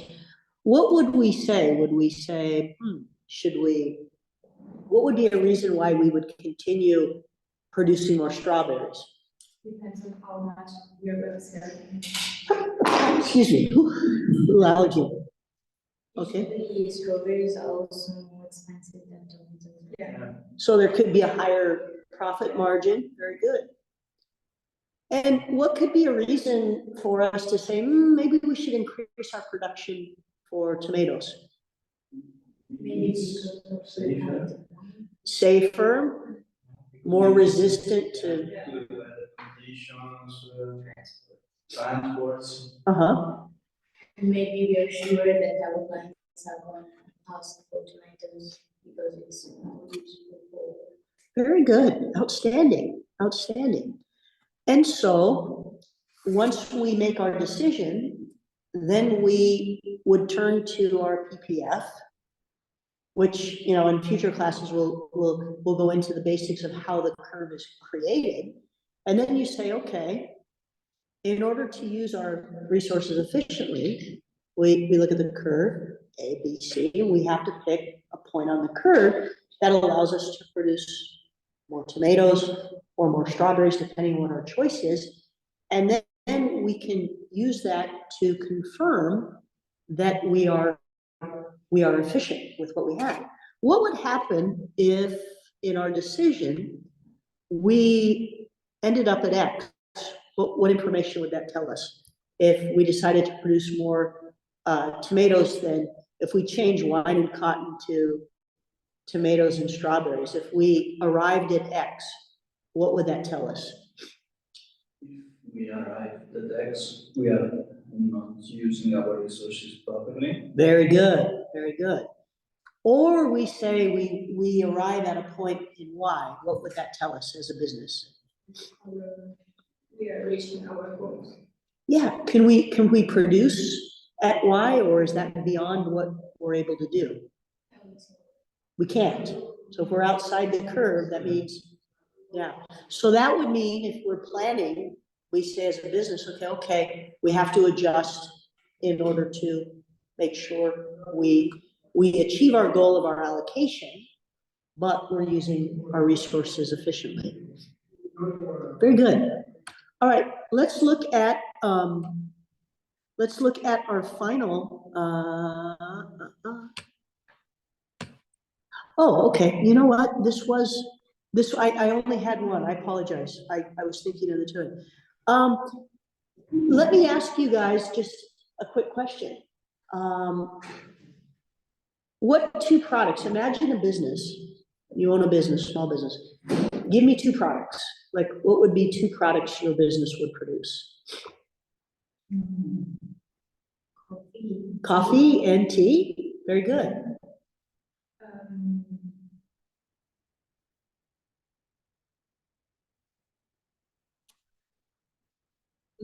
private airplanes and airplanes. I love the way you guys think, this is great, okay, small private airplane and commercial, very good. Leather belt Uh-huh. or a leather jacket. Okay, very good, very good. So let's walk through this together. First, how are you going to decide? And I'm gonna ask each of you, tell me just briefly, walk me through your decision-making for how you're going to decide which products to produce. In this case, they both are drinking products. Uh-huh. So, they are commonly used from everyone, so I Uh-huh. would produce both of them in the same way. Uh-huh, So in a graph, I would come maybe to the big point. uh-huh, We have to connect to the graph. And yeah, I should try with both in the same way. okay. So you're, I have quite equal Yeah. experience. but you're gonna wanna think about, do they both cost the same to make? Do they cost, is there a bigger market for one versus the other? I have to study if one is gonna be more expensive. Uh-huh. I have to see the fixed costs. Very good. Costs. Exactly what I was looking for, very good. And then I can come up with the opportunity cost and see what's the best thing for in this case. Yeah, what can I produce with the resources I have? Yeah, I know I wanna produce more of this than that, or the same, and then you decide, very well done. What about airplanes? In my case, maybe producing 10 commercial airplanes costs same as producing one private airplane. Uh-huh. Because it's more luxury, more comfort. Okay, yeah, So the cost of producing is a lot more on the private one. uh-huh, But also with the private one, I will reach people who are willing to pay a lot more. right, So, yeah, I will produce maybe more of them. uh-huh, Maybe if a particular, like, a determined company, like Ryanair, uh-huh, asked me to produce airplanes for them, mm-hmm, I will produce more airplanes, commercial airplanes for them. uh-huh, But in general, I would prefer to produce. okay. private. Here's an interesting, very interesting question. I like how you guys are analyzing this. Ryanair calls, says, I want to award you a contract. I need 10 commercial jets. And you say, Jeff Bezos just called. He wants, and you say, I can't give them 10 and him his one. So how would you go about deciding whether to produce the one for Jeff Bezos and Amazon or 10 for Ryanair? How much it costs me to produce 10 Uh-huh. commercial for Ryanair, and how much will the business ones? Yeah, revenue minus. Yeah. Okay, And how much Ryanair Mhm. is going to pay me for Uh-huh. them, and how much business is going to pay me. very good. You know, probably in that situation, you do the basic, you know, suppose the Yeah. Ryanair would be worth $1 million more, Yeah. okay? But so this is an interesting example. Would there be non-money Yeah. consideration? So if I produce the Japanese airplane, it's a good publicity for me. All of a sudden, it's free marketing, right? Yeah. You're like, wow, If I produce Ryanair airplanes, maybe nobody knows it. Ryanair has like a marginal reputation too when it comes to Yeah. yeah. Oh, excellent, outstanding example. That really illustrates kind of the key components. Well done. And then belts and jackets.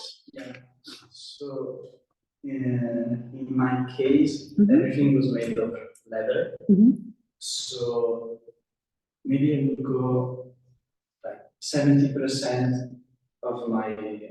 Sorry, sourcing. Yeah, oh, no problem, Leonardo. I would have to leave the lesson because at 1 o'clock I have an appointment. Okay, we will see you next week. Okay, thank you. Thanks, Leonardo. Bye. So I would go 70% on the leather jacket. Uh-huh, And maybe like if I can decrease the fixed costs for Uh-huh. the bed by using the waist, the leather waist on the jacket to make the belts. Uh-huh. Because like in my opinion, like it's important to have the perspective of the customer that is going to buy the bed. If someone is going to buy a bed from a certain company, brand, it's because of the how is it called in English? La figlia, the logo. The logo. yeah, the logo, the marketing, yeah. Yeah. So yeah, if I can put my brand on the belt. I can use the waist from the leather. They are going to still buy the belt because of the logo. Right. They're still going to buy the jacket because it's made of pure leather. The fine leather, yeah. It's high quality. So I would have like a balance between those. And maybe a bigger profit because I have the revenue from the leather jacket, I have the revenue from the belt, but the fixed cost and variable costs on the belt are less than the ones on the leather jacket. So maybe I could find a balance between those. Also, Yeah. I think if you produce belts, you are using much less leather. Yeah. But if you are Jackets or if you are like a good brand, like if you're Gucci, you can sell the belt at the same price of the jacket and people will. yeah, so if you're a designer, high-end designer, Yeah, sure. but it costs you much less. Yeah. Producing a jacket. Yeah.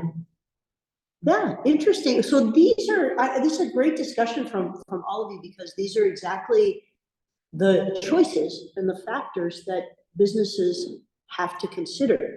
You know, and there are not, most even small businesses offer more than one product or service. And so the reason why this is such an important foundation to build together when we look at the economics, you know, scarcity and resource is that this is what you have to decide every day as a business owner. Maybe one day or one quarter, you're gonna make more of this, but you're going to always constantly reevaluate and adjust your production. Whether you wanna add a new product, it requires resources. And so oftentimes you confront all right, we're gonna have to maybe close a factory in this part of the world, open one somewhere else. But these are all of the foundational things that we confront when we approach the economic question of we have unlimited wants, limited resources. How do we make choices as individuals, as companies, and as countries? And this is what we confront every moment in the study of economics. And so this is why we start our course with this concept, because it relates to everything else that we consider and we study. So last thing we're going to do for this one there's just a little, I think I have 8 questions we'll review together. This is just kind of make sure that we understand the information from the lecture.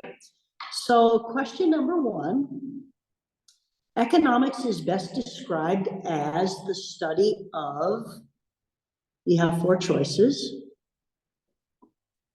How markets find resources, how goods and services are produced, how an economic actor chooses to allocate its scarce resources, or how businesses maximize profits. What do you guys think? See. B. Which do you think?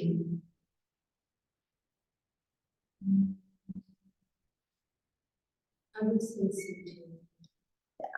So B is correct, but C is the most correct answer, is remember we allocate scarce resources, okay? Let's look at number 2. Economics examines A, how people use unlimited resources to satisfy limited wants.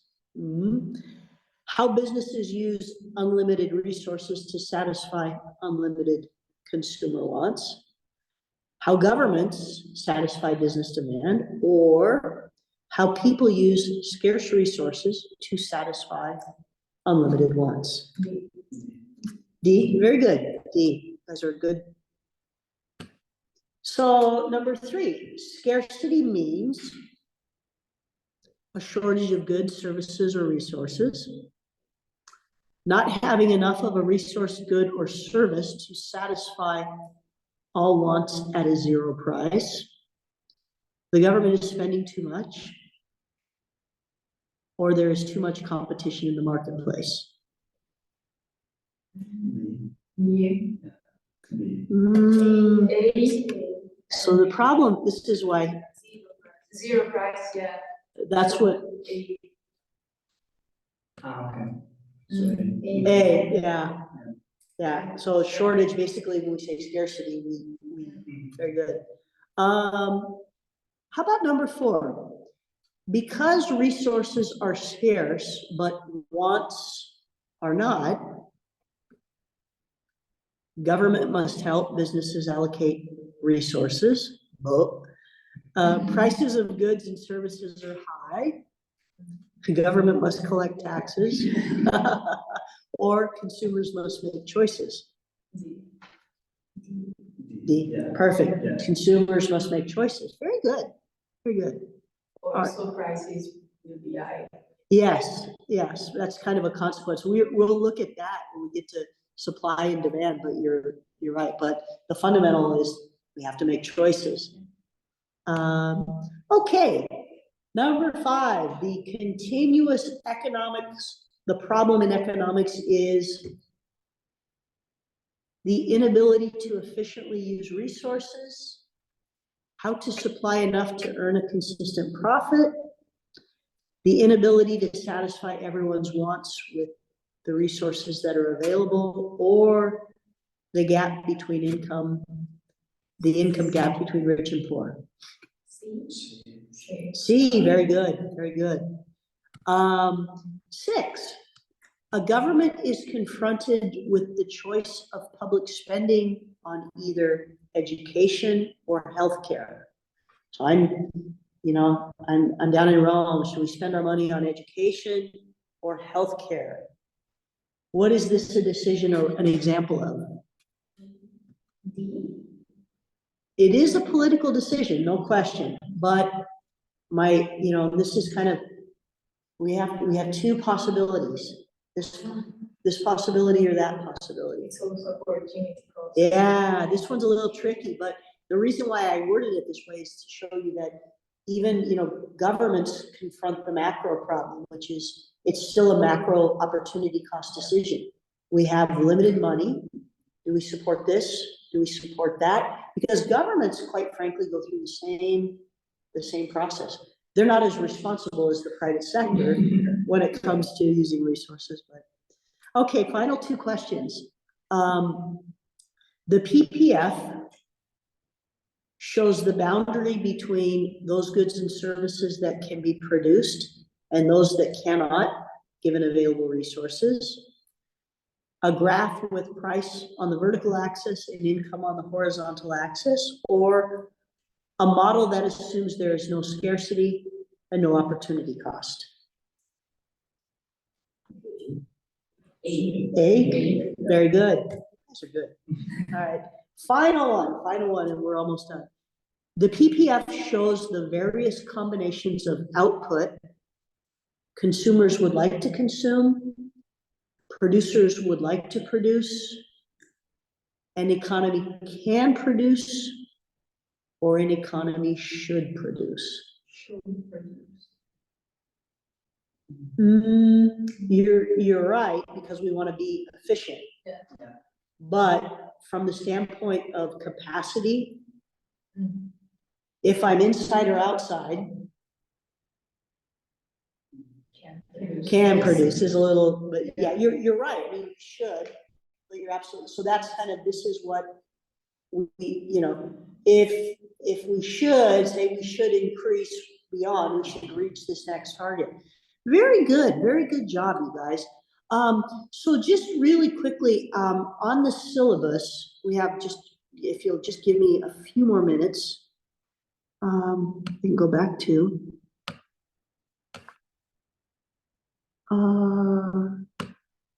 here we go. All right. So Lucas, I was mistaken. I was telling him Ashi at the beginning of class, when I sent the email yesterday, the old Google Classroom site that I used was from the last class. So we're creating a new Google Classroom space. You all will get an email from Lucas, Luca, if you haven't got it already.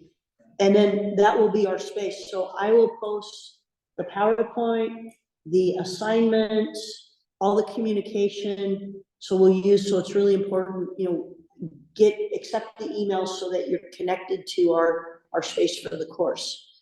I tried to put a lot of information in the syllabus, but the things that are important, I would say we talked briefly about this. This is new that we're using in our courses this year. So SSM is in the process of adopting an AI policy. You can use AI, there's no problem. It's all on how you use AI. It's a tool that you can use to help you with resource, but as I tell all classes, asking AI, write my thesis, answer my test questions, that's kind of outside the proper use of AI. And this gives us a really good opportunity to learn how to use AI in the best way. I'll tell you just real briefly, I write articles for business, legal magazines, and when AI first came out, I used it to help with some research. And one thing I discovered is that it's not always accurate. Like, for example, I was writing an article and I had footnotes that I needed to add the citations for. So I had this great idea. Was using ChatGPT. I said, can you find me the volume and page number? And I gave the quote, and it came back and told me something, and I happened to know. I go, that's not right. And then my friend and I was talking to her. She's an attorney in Milan. We were sitting around, and I said, let's test it. Let's do something. So we gave it a quote, like a Sun Tzu quote. And we said, who authored this quote? And it came back and said it was Machiavelli. And, so we kind of, and it's like little things like that. So you have to, and that's why it's a tool. You have to know how to use it because it's not always correct. But as a research tool, it can be really, really helpful. Okay. So this is the AI policy. The other thing, so in our grade distribution, the way I set up the course is if you do the work, you have the possibility of getting a high mark, and I think that's fair. So participating in class, attending class will count for 30% of the grade. There will be 5 homework assignments through the course. Those will count for another 30%. And then the final exam, which is 40%, I give an oral exam. And the reason why I choose to give an oral exam is I think it's a better opportunity for you to show me that you've really learned the material. And we'll talk more about that at the end. Some of the homework assignments that I give will be group presentations. I'll give you a question and I put you into groups and I'll say, I want you to prepare a presentation for 10 minutes and present to the class. So the group assignments are important because they allow you to work on your soft skills and also encourage teamwork. And so, but you each receive an individual grade for the group. And then of course there's individual assignments. Lastly, so this is the schedule. So we, if we look here, so next week we are going to start looking at more of the elements of, scarcity, opportunity cost. So when the first homework assignment will be due, in the third class, I will distribute the homework assignment to everyone with the lecture notes for next week. Okay, I'll post them in Google Classroom, and then when since it'll be the first assignment, I'll save a few minutes in class to say, we'll review the homework assignment together in case anybody has any questions. And then lastly, I'm always available to you guys. We don't have regular office hours, but all you need to do is send me an email. You've got my contact information at the very beginning of the syllabus. There we go. So there's my email, my cell phone. You can text me. We can set up a time. If, anytime during the course you say, Professor, I'd like to meet with you to talk about this, or I have a question about that. Absolutely. Just let me know and we'll schedule a time. Okay. Thank you. Thank you. All right, so you survived your first lecture of international economics. I enjoyed the class very much. I really enjoyed. It's fun when there's good participation and consideration. So I will see you guys next week, and really it was a pleasure. So don't hesitate with any questions. Otherwise, you'll receive the invitation to join our site in Google Classroom, and it should be good. Okay. All right, you guys enjoy the rest of your week. The internet is working, so this is a